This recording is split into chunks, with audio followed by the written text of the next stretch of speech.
ABC6 investigators showed you how the Village of Brice Police Department relies on writing tons and tons of traffic tickets just to pay the bills.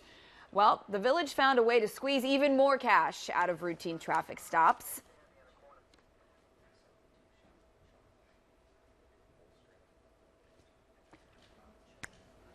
So I'm here with Tom Sussi.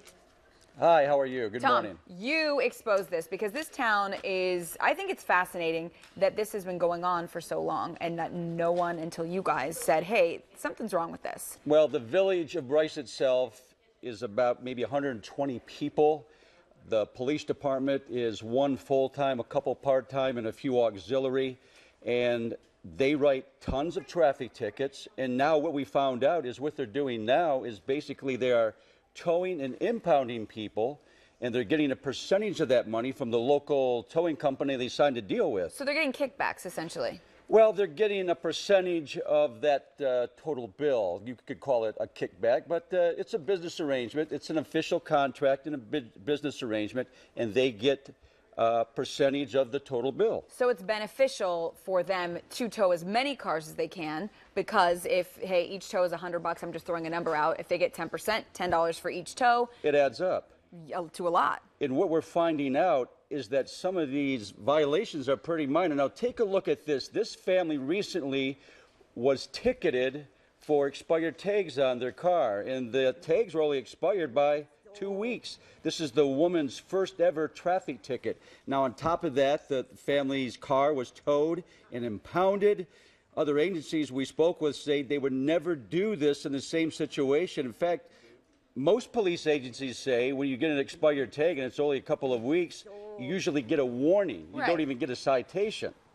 So it'll be interesting, the reaction we get tonight when people see the investigation. Well, I was going to ask you, Tom, what's the reaction that you got from people there? Because what you guys don't see is this is not an easy thing to go into a place and you shake people up and you get people to answer questions when injustices are happening. So did they talk with you? Did you confront them and they actually gave an explanation? In February, we tried to talk with the mayor about the traffic ticket situation. She would not talk with us, and she did not want to do an interview this time around. And now what we're getting is a lot of nasty emails from one of the tow truck drivers who works for that company. He has a vested interest in it. Well, so now he's getting nasty with us about the story we're running. But we stand by what we're going to report. Yep. We have the facts. The facts speak for themselves. They're ticketing a lot of cars, and they're impounding and towing a lot of vehicles out there. The bottom line is you get answers, so you're not going to want to miss Tom's investigation. Towing for Profit. It is tonight on ABC6 News at 11. And, of course, we always thank you for sticking your neck out for the little guy. Absolutely. That's why I get paid the big bucks. Huge bucks.